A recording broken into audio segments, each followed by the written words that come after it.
This video is sponsored by Aquashine Exteriors, professional jet washing and cleaning services across Bournemouth, Christchurch and Poole, including Dorset, Hampshire and Wiltshire. Are you feeling it's time to get that driveway nice and shiny for when you come home? Or are you wanting to get that guttering tidied up and spotless again? They deliver this, plus much, much more. Please head into the description below where you'll find their details for their website, including the socials, Facebook and Instagram.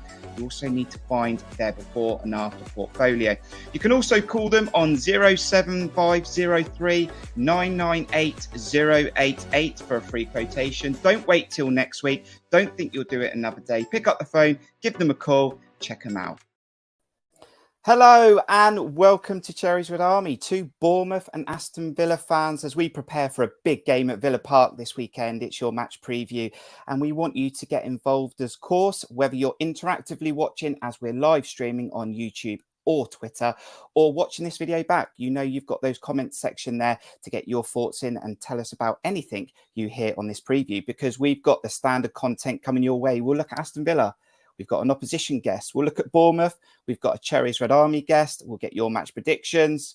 Lots to talk about, maybe a little mini quiz in there as well. Subscribe if you're new around here. We're on our journey to our next 100, so please do subscribe. And also hit the like button as we search for 50 likes minimum on this video. So hit that like button. It takes about 0.1 split seconds to do it, so please do hit that like button. We've got some people already joining us in the chat. So Bournemouth Villa fans, let's have a good conversation this evening. We've got Chris Hubble, Aaron Kay is going to join us for the first half, Mark Singleton, Cameron Meach, Ben also joining us, Heather, Sean, and anyone else who is going to say hello in the chat. I'll show it on the screen. So it's time to get our guests on. At the start of the season, it was match day one. What opening day delight for Bournemouth. This time round, we are going for a double. Bournemouth take on Aston Villa at Villa Park. This is your match preview. Cheeky one, square, and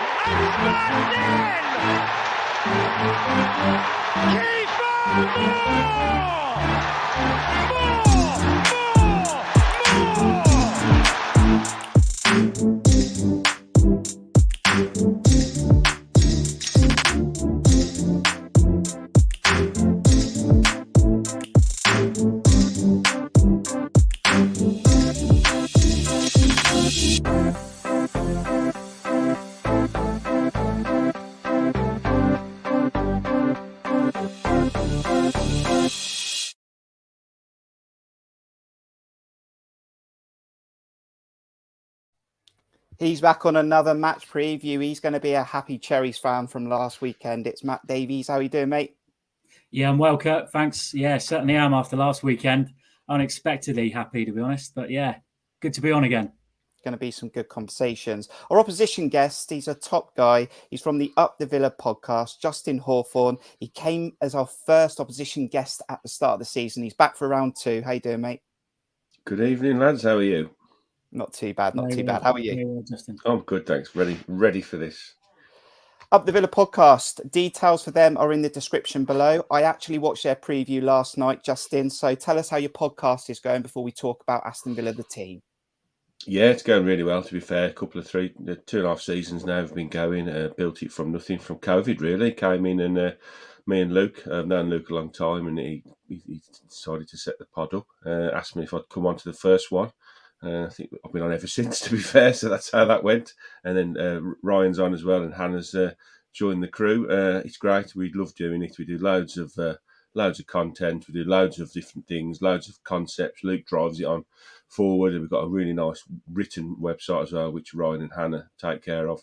So yeah, just big Villa fans, bigging up the Villa, really. And the Up the Villa podcast preview, as I said, is in that description below. So after this video, go and check it out and see what they've got to say ahead of this weekend. Matt, we're going to talk about both teams in detail, but Villa Park is a stadium that a lot of Bournemouth fans are looking forward to going to. We've got a good record there, and it's a really good club in the Premier League, Aston Villa. It is, yes. It'll be my third or fourth, probably my fourth visit to Villa Park in recent years. I think I went there first time. I think we got you boys in the cup, Justin, probably about 8 years ago now. I think we took about 7,000 fans that day, because it was when we were in the Championship, and it was obviously a bit of a novelty. I think we got beat 2-1, but it was a great day out, and I just felt it was a proper football club, proper football stadium. you felt like you were at a big club, big city, second city, obviously. It was just a great away day, really great feel to it, and it gave you the taste. Really, you felt like you wanted more of this. Unfortunately, there was a lot more to come for us, but since then, our record at Villa Park's been pretty good, as you pointed out, Justin. So it's a happy hunting ground for us. Whether it will be on this Saturday, time will tell, but it has to be. It means more to us than it does to you at the moment. So it's a big one for us. Before we talk about the talented players in your team, Justin, how is the atmosphere at Villa Park this season? To be honest, it's struggling a little bit. We do get behind the lads, but there is, for whatever reason, a little bit of a malaise going around Villa. I mean, obviously earlier in the season, it was because of our struggles with Steven Gerrard, and we really did struggle to get going at all, really, which obviously ended up with him getting the sack and bringing Unai Emery in.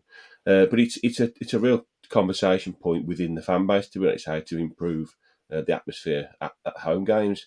But I've been to quite a few away games this season, and I don't think it's a Villa problem, to be honest. I think it's probably a wider problem.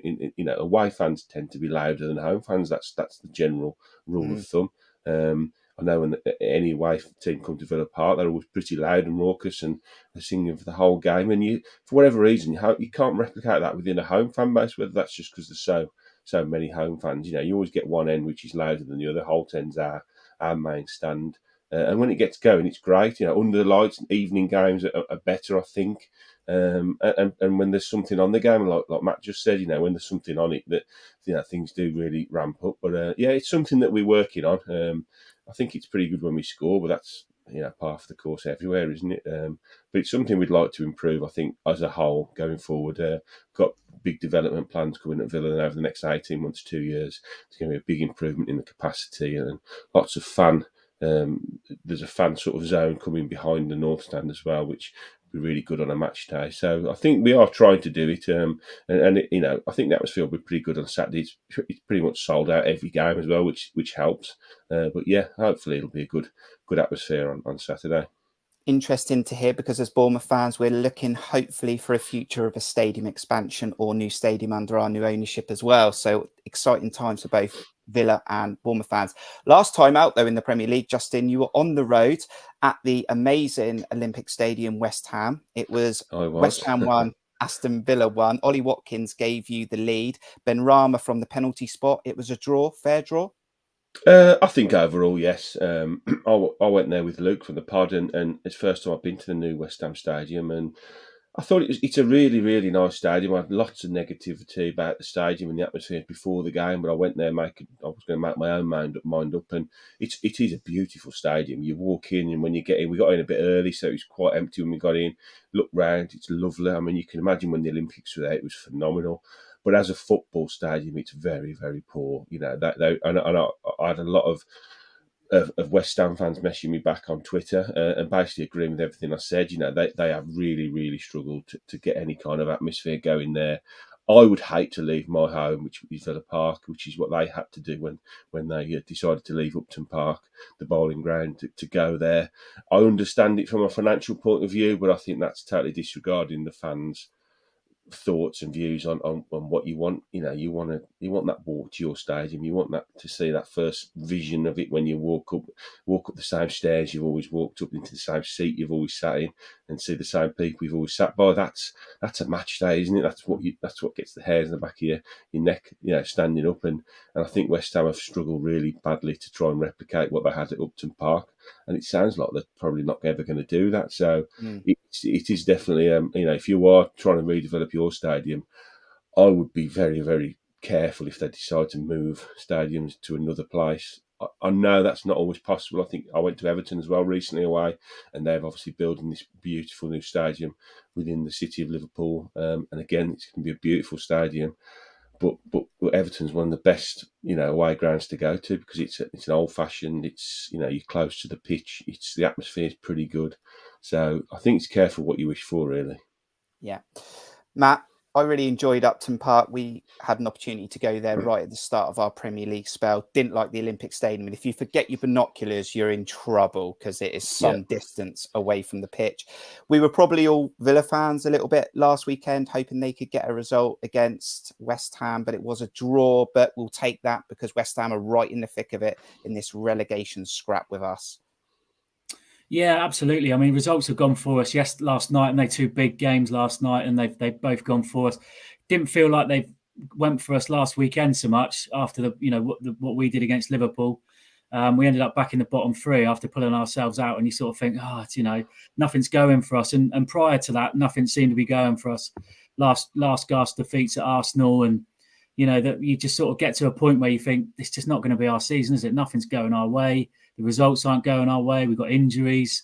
We're losing games at the last minute. We're throwing leads. Nothing's really going for us. But it just felt like, I think we spoke off air, Kirk, about this. This has to be a turning point for us. This result against Liverpool and the majority of the performance against Arsenal, we have to use this as a springboard now. This has to be a pivotal moment and a turning point in the season for us to now kick on and get the points and the results that we require, because it's so tight down there. As we all know, you've got this 9-team mini league. Some teams have now played more games than us. There's 5 points separating the bottom 9. It's fine margins, and anybody who puts a little run together is going to find themselves out of it, in a much more comfortable position. And if that can be us with the games we've got coming up, I just think it's a fantastic opportunity now. With the greatest respect, Villa are a great side. They've got some great players, big football club in the middle of the table, but we have to look at it as a game that we can go and take points from. And then when you look at 2 home games coming up, Fulham and Brighton, that has to be points again. You're looking for a minimum of 3, hope, possibly 4 or even 6. And if we can string those sort of results together, we'll find ourselves, towards the middle of the table, and things will look a lot better for us. It's easier said than done, but I do believe that we've got the squad now. I believe in the players. I believe in the squad, and I believe in the manager, as I always have done. I've stuck by him even through the tough times. I've not been one of these knee-jerk people that's calling for his head, running campaigns on Twitter with O'Neill out and all the rest of it. We need continuity at our football club. We need a degree and an element of realism about who we are and where we are. And I think we're seeing that he is a quick learner. He does know the game. He does know a bit about what he's doing. And the players have bought into him and they want to play for him. So let's crack on, onwards and upwards. Justin, Aston Villa, I think you're sitting 11th at the moment. I was looking at the table. You're not in that relegation scrap because it does go to about 12th at the moment. And then I think Brentford are probably just out of sight at the moment. So I'm looking at Aston Villa thinking, what can they really achieve this season? I think Chelsea will get better.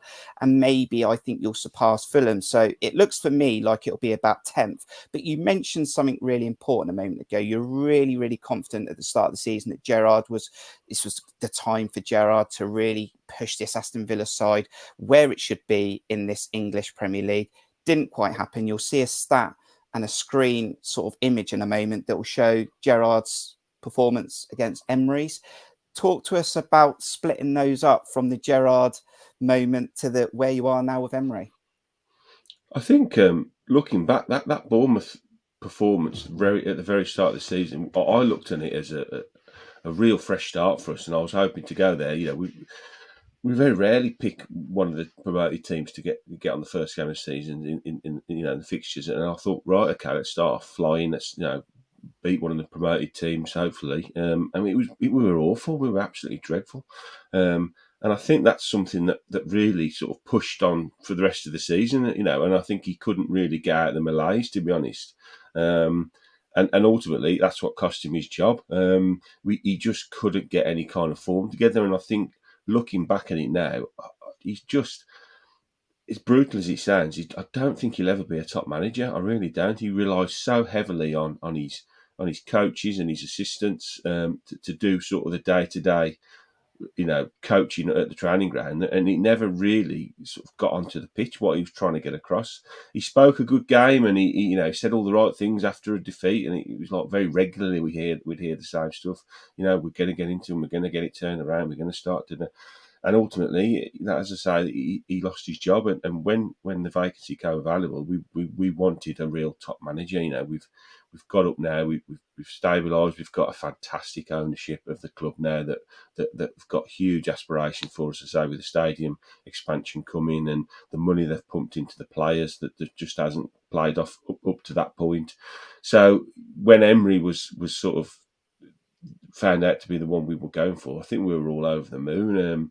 His track record I don't know if you've looked into it, is ridiculous. Every single club he's been at, barring Arsenal, but you could even argue that, he was the one that started the Arsenal turnaround. He just wasn't given the longevity to finish the job, if you like, because the players he wanted to get rid of there were the players that when Arteta took over, he was allowed to get rid of.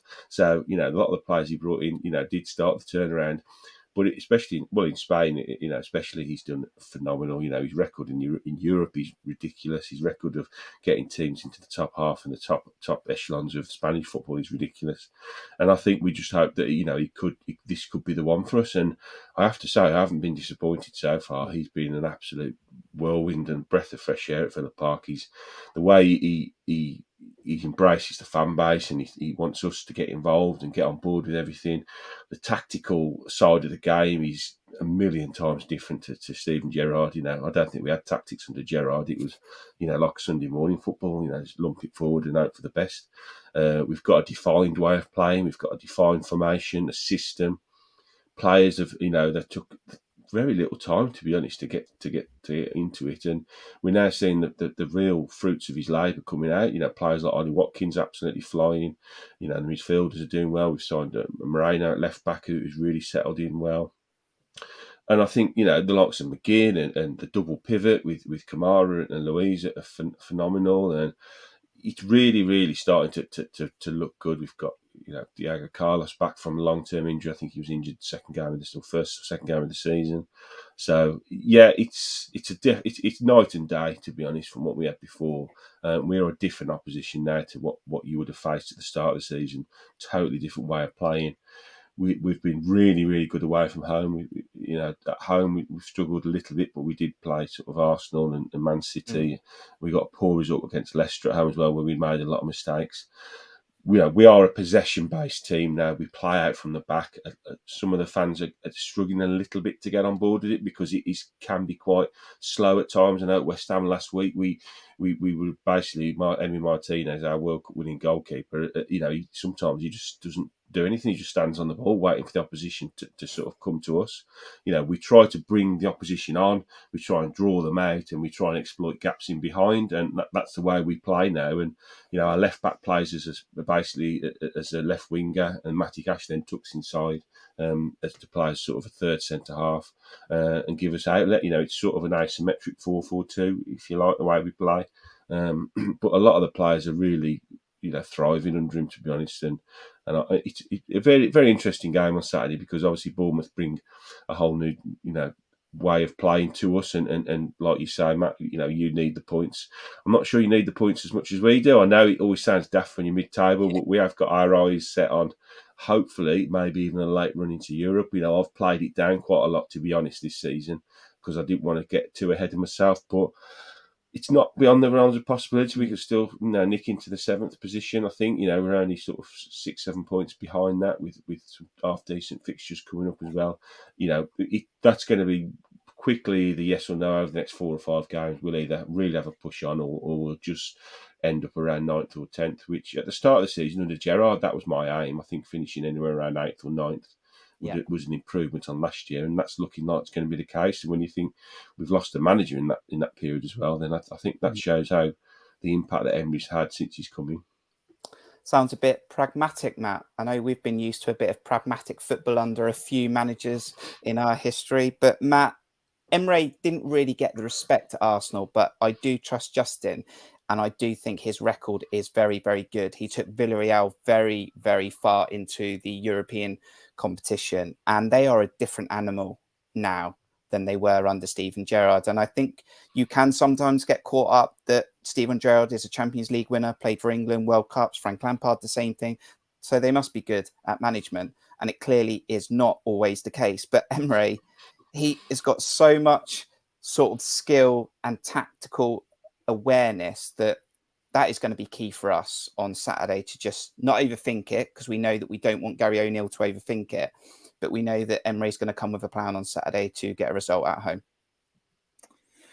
Yeah, I think it's a massive upgrade for yourselves, Justin, in terms of the manager. I mean, with all due respect to Steven Gerrard, great player, questionable, Terrible obviously. Manager. Yeah, inexperienced manager, but proved to be a terrible manager for you. I mean, at the start of the season, I mean, I wasn't on this preview show when you came on at the start of the season, but I watched it, and the way you spoke about Villa, you even got me frightened, and I was scared enough. I was so excited. I couldn't, looking back at it, I was so excited for the season.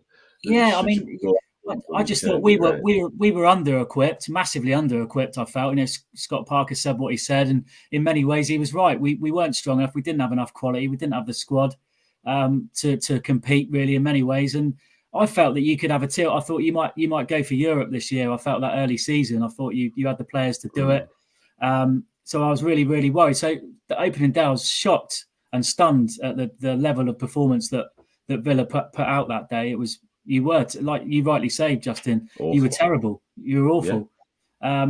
And it was an easy 3 points in the end for us. We didn't have to, I didn't even think we had to work particularly hard for it at times. No, I would agree. But yeah, I mean, so he had to lose his job. His position had become untenable, really, and that Gerrard, he got to that point where it just wasn't happening. Like you said, I mean, I used to watch Villa on Super Sunday, whenever it was on Sky Sports, and think there's just no, there doesn't seem to be any plan here from Gerrard. There's no tactics. There's no identity. There's nothing there. He's completely lost his way. And you've got the complete opposite now. I mean, Emery, as you've rightly said, you've got a vastly experienced manager at the top level. He'll solidify you. He knows how to set up. There's a connection with the fan base, which is important. And he's a character. He's full of energy, but he's also got some nous as well. He's a very, very astute and experienced manager. So, yeah, I've got no doubt that we're going to face a far different Aston Villa to the one we faced on opening day, but I think you'll obviously face a different Bournemouth as well. I mean, we were crying out for players in January. We were crying out to add to the squad. We needed quality. O'Neill needed help on the pitch. Arguably, he needed it off it as well within the backroom team. We needed experience there. He hasn't got that, but he's certainly adding an investment in the playing squad. And we signed 6 or 7 players in January, Justin, and since then, it's been a breath of fresh air. It really has. It's put fresh impetus into the team, and we've got pace now going forward. We look more solid at the back. O'Neill looks like he's learning. He's having to learn on the job. And in recent weeks, it's paid dividends. We've looked a completely different animal to the one we saw previously. I can also say that I was confused on opening day because I actually predicted before a ball was kicked that I thought Aston Villa would do very well this season. Then that first game just was like, what? How were they that bad? Is this league easier than it was the first time? Obviously, it isn't because we're in the relegation zone as we speak. But fair to Justin, I can remember that Justin sent me a little message after that game saying, you deserved it, well played. So I can remember that he did send me a message. Justin, we're obviously going to close out and talk. We're going to sort of finish talking about Aston Villa very soon. We're going to send you on your way with a score prediction in a moment. But I have pulled this from Football Fancy Scout. This is their predicted 11 for this weekend. You should be able to see it on the screen. From that predicted 11, how close will this be to potentially the team on Saturday? I mean, they've got the formation totally wrong. It's sort of, and I also think there's a chance. I think that Kamara could be back. He was supposed to be missing for 4 to 6 weeks, but I've heard along the grapevine that he's not far away. But McGinn would sit in there with Louise if not, and then sort of Bailey plays a bit further forward. It's sort of Watkins on his own up front, Buendia off in, Bailey on the right, Ramsey sort of attacking down the left. It's pretty much close. The only question mark is, will Bailey start? There's a couple of people sort of chomping on him to come in. We signed Duran as well from the MLS, who looks a good prospect. And we've got Traore back now fit, who came on last week and was decent. But I think that's pretty close, to be fair, to what you're going to see on Saturday. If Kamara's fit, we are a much better side with him in the side, and then McGinn then, who has been playing really, really well in the advanced role on that right-hand side. Where he would then go a bit further forward. But that's the only differences I could see, really. And also, interestingly, Justin, I think Douglas Luiz as your top assist maker? I know that Ollie Watkins is top goal scorer and he scored last weekend. But interestingly, that I look at him as like a holding midfielder, but he's creating the most goals for you. Yeah, he's not. I mean, that's where he plays. He plays in that double pivot. But Kamara's the sort of destroyer and the player that sort of everything goes through. But then they will look then to Luiz to start everything from. To be honest, and he's passing. He's phenomenal, from the middle of the park, and he's decent on the ball in the set plays as well, which I think quite a few goals would have come from. But yeah, he's a great footballer, to be fair. But he struck up an amazing partnership with Boubacar Kamara since he came from Marseille in the summer. So that's really the bedrock of where the success has come from Emery. Give us that little bit of extra stability in the middle of the park. It was a real blow when Kamara got injured a couple of games ago, but it doesn't seem to be as bad as first feared. So hopefully he's back. Be nice to see him back on Saturday, but if not, I think the week after. Good players in that team, though, Matt. We're going to have to be very smart and have our brain in gear for 90 plus minutes because they've got some good players in there. And Watkins seems to be firing goals in for them this season. Yeah, I think you've hit the nail on the head, Justin. I was going to go on to say, actually, having knowing a bit what I do about Villa and, watching football like I do, I think getting a hold of the midfield is going to be key for us and keeping a handle on Douglas Luiz in particular. Because if he starts spraying balls about and starts pulling a few strings in that midfield, I think we're in a bit of trouble because in the attacking third, you've got some real quality there with Watkins at the head of it. And if you start to dominate proceedings in midfield, I think we're going to be in trouble. So we're going to need Jeff Lerma and Joe Rothwell to do what they did last week very much and in recent weeks as well and hold that midfield well. Okay, so it's time to get our first score prediction out the way. You're very lucky, Justin, because I did have a clip that is not downloading within StreamYard as we speak. The clip was of Justin giving us a score prediction on match day 1 for Villa 4, Bournemouth 0. He's very lucky. I tried to download it twice and it's not working. So someone's looking after me. The gods are with me. The gods are with me. We're not going to be able to show that clip, I'm afraid. I'm devastated. But Bournemouth won the last 4 games, I think, in this fixture in the league. So What is your score prediction for Saturday? Aston Villa at Villa Park versus Bournemouth. I'm going for a Villa win, obviously. I'm going for a 3-1 Villa win. I think you've got Watkins who's got 6 in 7. He's absolutely. I am gobsmacked he's not in the England squad today. I really am. I think it's a bit of I can't stand Gareth Southgate, but that's a whole other podcast. We'll leave that one there. We'll go for a 3-1 Villa. 3-1 Villa. Watkins versus Philip Billing on Saturday. I do like Philip Billing. He would be the player I would most likely. He'd be my biggest threat to Villa on Saturday. I really like Philip Billing. Yeah, and it's one of the players I think that we're really worried about now. If we don't stay up, that we might lose potentially when we got to that point where we're talking about squad. We'll take him. Players. Yeah, so he's going to be in hot demand. Justin, it's been great to have you on. Obviously, enjoy yourself Saturday. Wish you all the best after this game, but thank you for a great input for this match preview as an opposition guest. No problem at all, lads. And after Saturday, I wish you all the best for the rest of the season. I hope you stay up because I want some of the others to go down. So, Bournemouth away next season, hopefully. Love it. Thank you very much. Oh, man, Justin. Great to see you.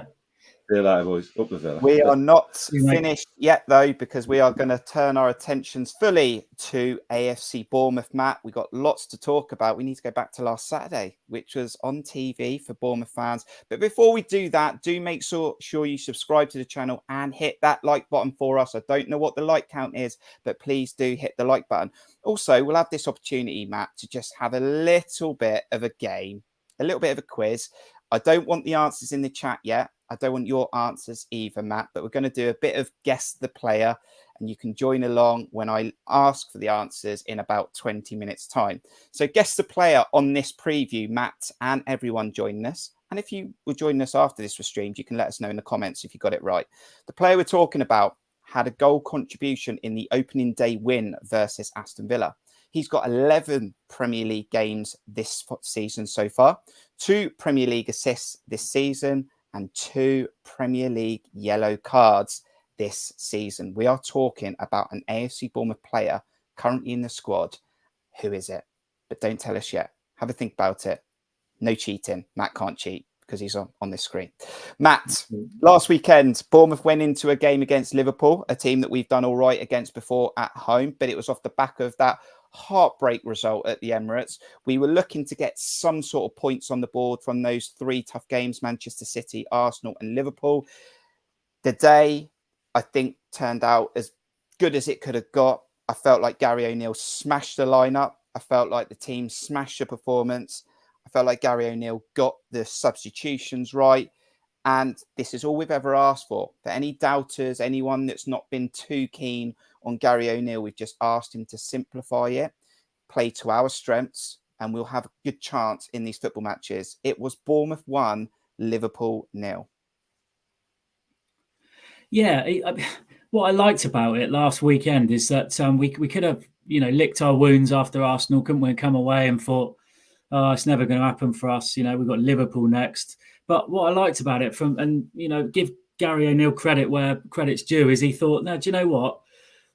I trust in these boys. We're at home. We need to give this a go. And he hasn't always done that this season. He's coming for a lot of criticism, but let's give him some credit as well where credit's due. He got it absolutely bang on last week. I think we said off air, Kirk, didn't we, that he's gone back to basics last week, like our previous manager used to do, Eddie. He tried and trusted. Go back to the basics of football, a back four, a flat back four, and let's go with what we're comfortable with playing. Let's put square pegs in square holes.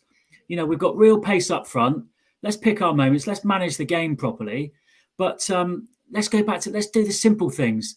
Let's get in their face. Let's make this an uncomfortable day for Liverpool, an uncomfortable place for them to come and play football. Let's get the crowd involved, get the crowd in the game. And I thought we did everything that we needed to do against Liverpool, who just, by the way, coming off the back of a 7-0 thrashing of Man United. I thought he got it absolutely spot on. And as you rightly say, Kirk, we got that little bit of luck that perhaps we've been lacking as well with the penalty miss and things like that, because things haven't been going our way on the luck side of things throughout the whole season. I don't think we're going to get many VAR decisions or penalty decisions all season. I think we're the only team in the league that hasn't had a penalty awarded for us now. So we can't rely on that. We've got to make our own luck. And I thought last week it was almost a siege mentality, which we've always flourished in.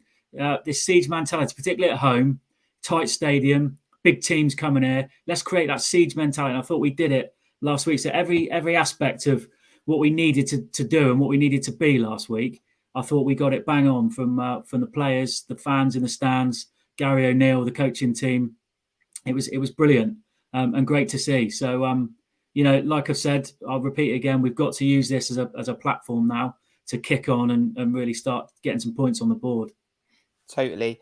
And only team in the Premier League not to have a penalty. We're not going to get any help here, so we've got to save ourselves. It's up to us to keep us in this division. Also giving away the most penalties in the Premier League as well. So we're top of one league and bottom of the other. As I've said to you, Matt, I know we've caught up in a few sort of pre-match drinks at the 1910 and away days, and so many lineups. You're full of optimism. We've travelled up a few times to a few games. You're really positive, and then the lineup comes out and you're just like, and that's because either the formation looks negative or there's more defenders in than attackers, and it's not playing to Bournemouth's DNA and our heart. But a little thing last week, and it wasn't a little thing, it was a massive thing. David Brooks. Right? When you see David Brooks in that lineup and you don't see 3 centre-backs, I automatically was like, I don't actually see David Brooks getting on the pitch last week, but it was just seeing him in the squad would have given the players a lift, him a lift, the fans a lift. You go into the game an hour later feeling really warm and happy, and you just think this might be a really good day. And it did. And David Brooks is getting so close to getting his feet, those magic feet, back on the turf playing in the Premier League. Yeah, and that's it's not just the physical aspect of playing football, is it? It's the psychological aspect as well. And again, let's give Gary O'Neill some credit where it's due. That was his decision. He's the manager of the football club. You're absolutely right, Kirk. I don't think he had any intention of bringing David Brooks onto the football pitch last Saturday. But what it did do, as you've already pointed out, is it lifted the whole place, the whole club, from fans through to players, management. It lifted the whole place. And you could say it was a masterstroke to do it. It really was. So credit where it's due. But I just thought on the field, we competed so well last week. And you can just see that the players are buying into Gary. They like him as a manager and as a person. You can see that they want to play for him. They want to give their all, and nobody's ever questioned that they haven't given their all out on that football pitch this season, particularly since Gary O'Neill's been in charge. What we've been lacking is the quality on the football pitch. Well, we haven't got that excuse now because we've had a great January window where we signed 6 players, and they've added much needed quality. Now he's still got injury problems, and there's still sort of at least 2 or 3 key players out, i.e. Tavernier, Traore, arguably David Brooks, if we can get him back to the David Brooks that we all knew and loved when he first joined us. The centre-back, the Ukrainian centre-back that we spent a lot of money on. These players aren't featuring, so we're still 3 or 4 players short. But you just feel now that these players are starting to come back from injury. We're starting to get a full-strength squad. So the excuses aren't there anymore. Yes, he's learning on the job. Yes, he's got an inexperienced backroom staff behind him and coaching team. But he's proved that he can learn on the job. Like I said before, yes, he's been through some dark days from the World Cup all through January to up to February until the window ended. And don't get me wrong, I'm not banging the drum for him every minute of every day. There were times where I questioned it and thought maybe the job's too big for him. But credit to the board, credit to everyone. Really, they've stuck with him. We don't want to become another Watford. We don't want to become one of those football clubs that have no continuity, no stability, and are just a bit of a laughing stock, really. Because that's not a model that a club like AFC Bournemouth can flourish and thrive on at Premier League level. We need stability and continuity. I'm not saying that Gary O'Neill's the next Eddie Howe, but we have to give him that opportunity, and we have to stick with him and stick behind him and give him all the support and all the tools he needs to do the job. And fair play to the owners of the board. They've done that. And hopefully, I'm really hoping, I know you are as well, Kirk, you said off air that there'll be nobody more pleased than you to see him succeed. And 100%. There'll certainly be nobody more pleased than me. And I have stuck by him. I've never called for his head. I've always said that we need to be patient and we need to see this tough period through. And hopefully he's done that. And hopefully we've done that now, and we can move forward and stay in the division. Yeah, I think you still have your own opinion potentially on the appointment. I think I never doubted Gary O'Neill couldn't win a football match. My concern was always his lack of experience, his lack of knowledge, his learning, and whether he could get enough good results and not be too nervous in real times when we need to pick up points over a long spell. And look, we'll find out at the end of the season. But if he has more days like he did last week and he approaches the next 4 games in a similar manner, play to our strengths, we know that we're better with a back 4, get those players in positive positions, get Binning in free roles, get Tavernier back, Traore back. I mean, we've got loads of options if we can get these players back fit. And finally, talking about players that impacted on that result, in that result against Liverpool. We did a video, myself and Aaron, a few days ago talking about some positive performances throughout the team last weekend. Lloyd Kelly, Stevens and Senesi were great again. And 2 players we have to talk about in this match preview that, again, could help us on Saturday, especially in the turnover, where we can be positive. And that is Dongo Utara and Philip Billing, Matt. Now, Utara's probably disappointed. He doesn't score early. I actually think his control lets him down and it takes the ball to his weaker side. So he tries to go round Alisson. Got rid of it, though. A few moments later, got himself in a positive position, squared it for Philip Billing, who scored again for the 2nd game running. He's our top goal scorer with 6. And these are players that are going to help us stay in this league. We're going to need more from the likes of Dom Solanke from a statistical point of view. But Philip Billing and Dongo Utara were so good to watch last week. Phenomenal, devastating. And that's what we've lacked. And that's what we've needed. We've needed to, I've repeated myself again, but we've needed to be clinical. We've needed to take our chances when they've come about. And we haven't always done that because we just haven't quite had the quality to be able to execute it. And I thought last week, albeit Ouattara should have probably scored. He should have taken the shot instead of rounding Alisson. He should have smashed it into the bottom corner. I see massive potential in this boy because he's got such blistering pace, coupled with strength and ability as well. Yes, he's very raw. Yes, he's new to the Premier League. Yes, he's got a lot to learn. But there's huge potential here. He's a player that excites me. And when you talk about entertainment within a football match and getting getting your bums off seats, not just bums on seats and getting them in the stadium, but getting them off seats when it's going to happen. He's somebody with pace that's going to beat a man, that's going to cut inside, that's going to play a pass or smash one into the top corner. You can see it in this lad. You really can. You can see that there's bags of potential and there's a lot more to come from him. So it's really, really exciting. And there's a number of players that we currently have in the squad that we've signed. We've either signed that the future looks bright and it's exciting. Philip Billing, he showed how versatile he can be. I've been one of his biggest critics because he can be frustrating. And I know you have a lot of fans will be so frustrating as a player, whether he means to be or not, probably not. But he's so versatile and he's showing that now. He's really stepped up these last couple of months. He's played the holding role and he's played it superbly. And he's played that 10 role, or he's played the role, behind the front three, and he executes that superbly as well. Always pops up with a goal. Very unpredictable. Never know what you're going to get from him. Unplayable when he's on the top of his game. Unplayable at times, and pops up again with a vital goal. Great finish from him last week. I can't speak highly enough of him at the moment. Long may it continue. That's the Phil Bill that we need to see for the rest of the season, and not the one that sort of drifts in and out of games and that can be very lackadaisical and frustrating. But yeah, those two well highlighted, Kirk, and yeah, can't speak highly enough of them at the moment, and hopefully much more to come from not just them, but other members of the squad as well. We've got Tavernier to come back in, who was showing real promise before his injury.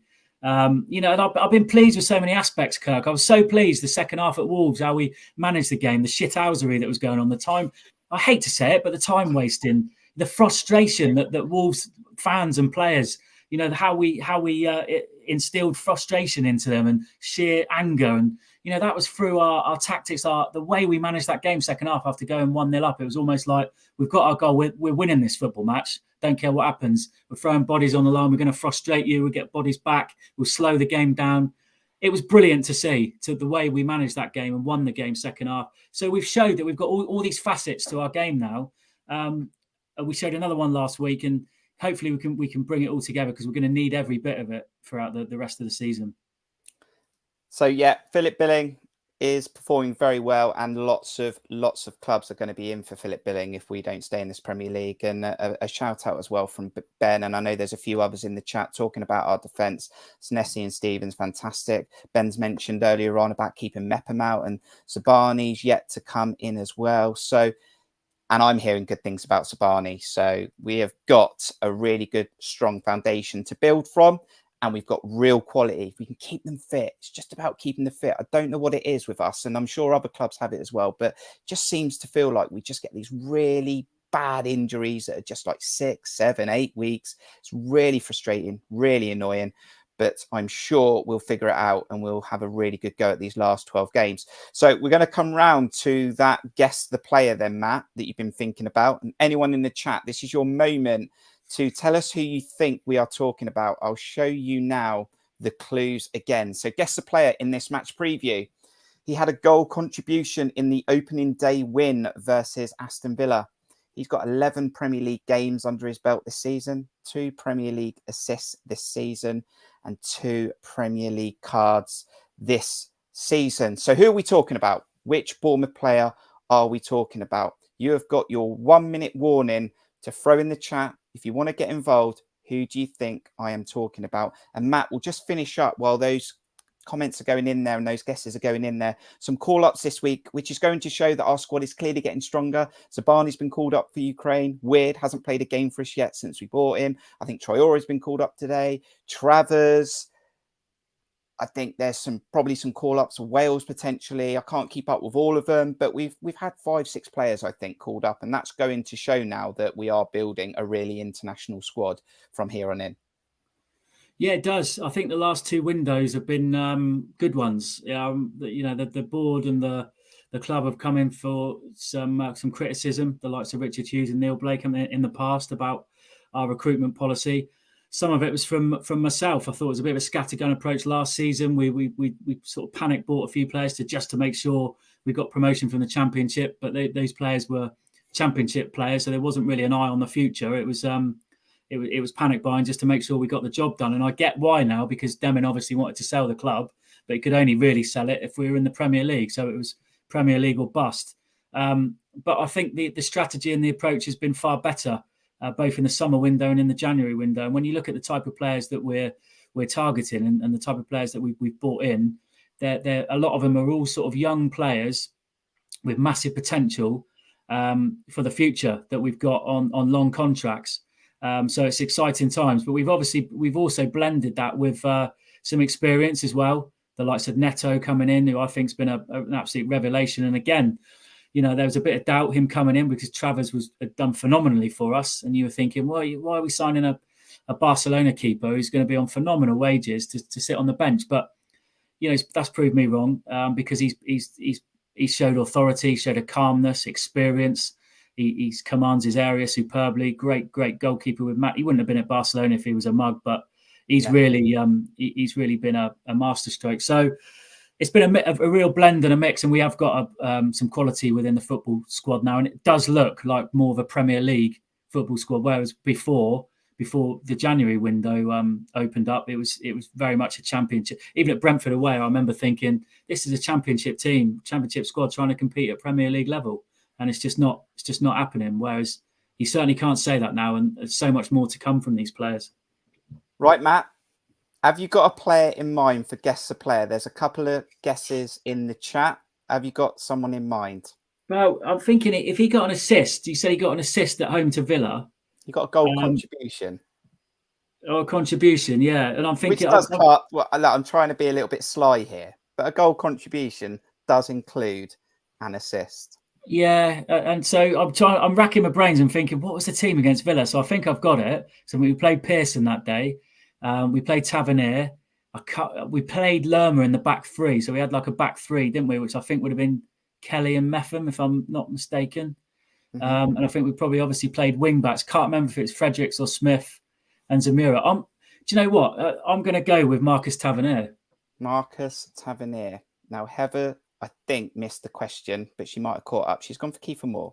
That was my other guess. Gone for Ryan Christie. Ben has gone for... He was thinking Cook, but he surely played more than that. Chris Hubble's gone for Lloyd Kelly. Cameron Meach has gone for Lloyd Kelly. So your guest player this week on this match preview is 2 Premier League assists this season, 2 Premier League yellow cards. What a performance he had last weekend. Lloyd Kelly, 24 years, defender, 104 club appearances, 2 goals, 8 assists. He got the assist for the Kiefer Moore second goal, Matt, against Aston Villa. He did, didn't he? Because he looped the ball in. He did.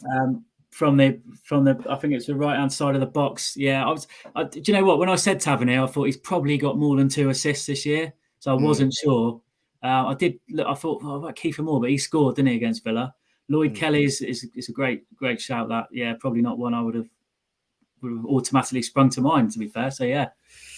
In Matt's defence, he's on screen. The pressure is amplified when you're on screen, and the pressure is now going over to you, the fans, for that moment in the preview where we want to know what you think the score will be on Saturday at Villa Park between Aston Villa and Bournemouth.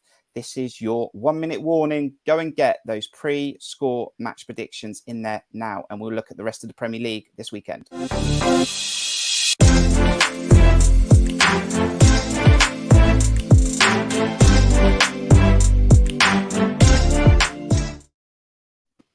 We like a bit of fun in these match previews. Get those score predictions in the chat, and we will have a look at the rest of the Premier League, Matt, because it's match day 28. Some postponements in there, but we'll have a look at this. It is Nottingham Forest taking on Newcastle, Brentford against Leicester, Southampton versus Tottenham, Aston Villa versus Bournemouth, Wolves against Leeds, Chelsea, Everton, Manchester City, West Ham postponed, Brighton, Man United postponed, Arsenal, Crystal Palace. Not quite sure what's going on there. Not sure if there's European fixtures, cup games, maybe FA Cup potentially. Matt, I've got my eyes, though, very much on Wolves, Leeds, and potentially Chelsea, Everton. Yeah, that's a massive game, Wolves, Leeds.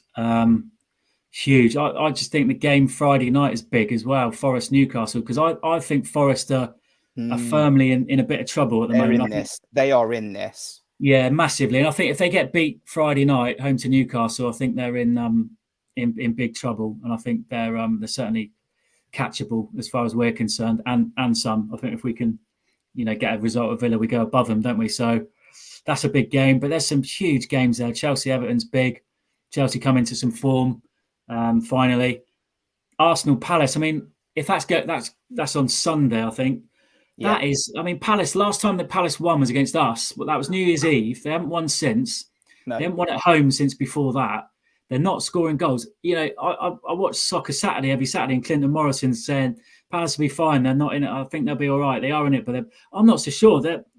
Was it Paul Merson says every year, there's always a team that's on a glass mountain in moccasin slippers or whatever, the analogy that he comes out with. Because there always is a team, isn't there, that slides from the middle of the table where you think they'll be fine, and they slide and slide and slide. It happened to us back in 1990. I remember I was only a kid, but we went down at home to Leeds, and we were competing for the playoffs 1 minute in the old second division of the Championship, and then we had bad injuries. We couldn't score goals. One thing led to another. Confidence gets shot to pieces. Fans get on your back.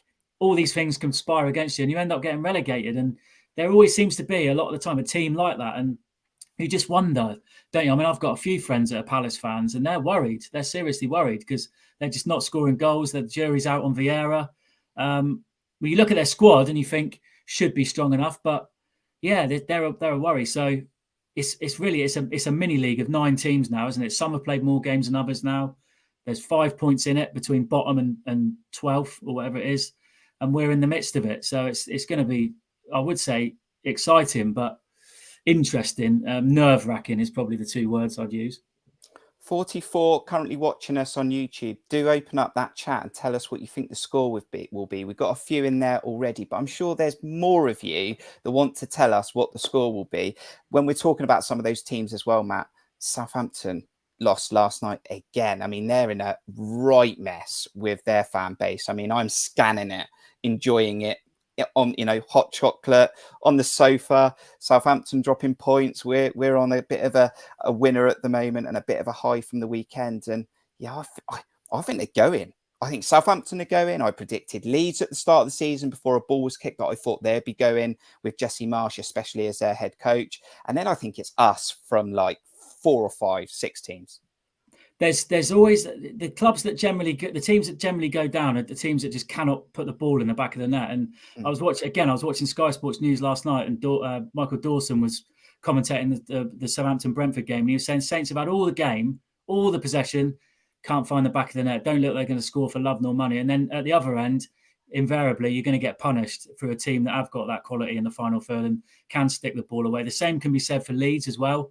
Do they score enough goals? Probably not. And I just think with Southampton, look, they pretty much sent us down, didn't they? 3 years ago now, in when we were in lockdown, when we lost 2-0 at home. Sam Surridge had that goal ruled out. Yeah, Danny, they went up the other end, made it 2-0, and they were all laughing, saying they sent us down. Wouldn't it be sweet? I'm getting ahead of myself here, but imagine going to St Mary's and we relegate him. Imagine going there with the opportunity. We had it a few years ago. We had the opportunity to go there and almost relegate him, and they beat us 2-1. Our record against them is not great, is it? Imagine being able to go there, turn them over, and they get relegated. How sweet would that feel? But we're a long way away from that. They are struggling, yeah, but they always seem to pull themselves out, don't they? So I'm not getting ahead of myself, but I'm just fantasizing at the moment. It will be sweet, but it will also be carnage. It will be an interesting time trying to get back home from that. Anyway, that is for a few weeks' time, potentially. Right, let's get through these score predictions. Do put them in there if you haven't put score prediction in there yet. And Chris Hubble is going for the famous Cherries Red Army 3-1 Bournemouth away win. Matthew, thanks for joining us, is going for a 1-1 draw. Heather's going for a 2-1 away win. Limbs and 2-1 away win as well for Cameron Meach. The chat might have slowed up a little bit, so if any more come through, I will show them on the screen. Matt, I said earlier on when Justin was on, I think we've won the last 4. We've had a good couple of wins at Villa Park in that run as well. I'll get my score prediction out on this match preview. I think we have a really good chance at getting a win. I wouldn't put it past us getting a win, especially if we can get a few more players on the bench, like Traore, probably not Tavernier. But I wouldn't be surprised if we get a win. I do think it'll be a 2-2 draw. I think there'll be goals in this game. And I think it'll be a very, very good fixture. But I'd love to see us win this fixture. But I think I'm going for 2-2. What are you going for, Matt? I'm always positive. Like I keep saying, every time I predict, would never predict against Bournemouth. I'm not getting a result when I come on this channel. So I'm gonna say 2-1. I think 2-1 is our favourite score at Villa Park. I think we've won 2-1 at Villa Park at least on the last 2 occasions. I think last time we went there was probably a season we got relegated, early season. I think Harry Wilson, I remember scoring, was the deflected goal. Josh King, I think, got the other one. I think it was actually Douglas Luiz that got them back in it, and we were biting nails late on, but we held out 2-1. And I remember going a few years ago. Do you remember when I think it was Steve Cook scored that cheeky back heel? Francis pulled it back right on half time. And I think that was the game in our first Premier League season that kept us up. Again, we won the game 2-1. So fond memories of a 2-1 at Villa. I'm going to go the same again, 2-1. Okay, and the chat has definitely slowed up. So I've just gone on my phone and I'm not getting the results from Cameron Meach. So I'm going to read them from the chat. So it's frozen on StreamYard. So we've also got, Matt, a 2-2 from Mark Singleton. Ben is a 2-0, maybe 3 if David Brooks and his shooting boots, I think, is on the field. Come on, Eddie, you can do Forest. I think that's one from Paul. We've got Mark's going for 2-1. Bev is going for 2-0. We've got a Carol Toller in there for 2-1. Sean is going for 2-2. John's going for 2-1. AFCB Fan TV 2-1. And Alan's 2-2 as well. So apologies for that. I'm not getting those results. So I just checked on my phone. So yeah, some positive scores in there, Matt. Some really, really positive scores. Do subscribe to the channel. It's been a really interesting preview. Thank you to everyone who's joined us live. Thank you to anyone who's watched this video back between now and kickoff. I want to take this moment to thank some really special people on the channel, and that is our monthly members. They do contribute every month, and anyone who donates to support us in doing these streams, you can become a member or donate at buymeacoffee.com/Cherries Red Army. Thank you for all the donations. Matt, I've really enjoyed this preview. I go into the weekend feeling quite positive. You're going to the game. I unfortunately can't, which I am gutted about because I do like a trip to Villa Park. But it's been great to have you on here. Final thoughts?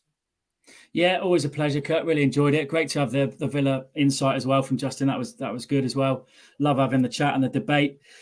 We're all football fans, aren't we, at the end of the day? Final thoughts. Got to go into it positive after last weekend and previous games. I think since the beginning of February, I've seen marked improvements in the performance, in the way that we're playing football. I think we've been a little bit unlucky.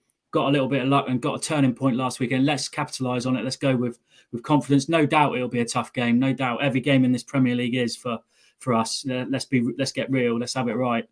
But we are capable of winning the football match with the personnel that we've got, the players that we've got. So let's go there optimistic and get behind the boys and see what we can do up the Cherries, and let's hope for 3 points.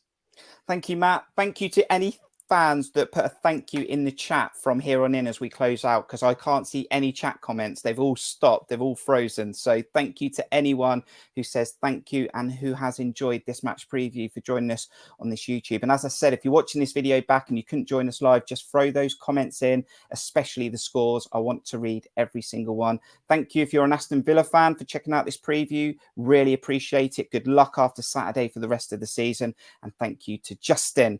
So it's been a great preview. We hope that we can take the positives from last Saturday into this Saturday. Gary O'Neill seems to know what the plan is now, and we just need to play to those strengths. Thank you for this preview. We'll bring you more content at the weekend when this game is wrapped up, and Matt will probably bring us a match reaction. But for now, until the next one, from me and Matt, we'll see you soon. Up Cherries! Up the Cherries!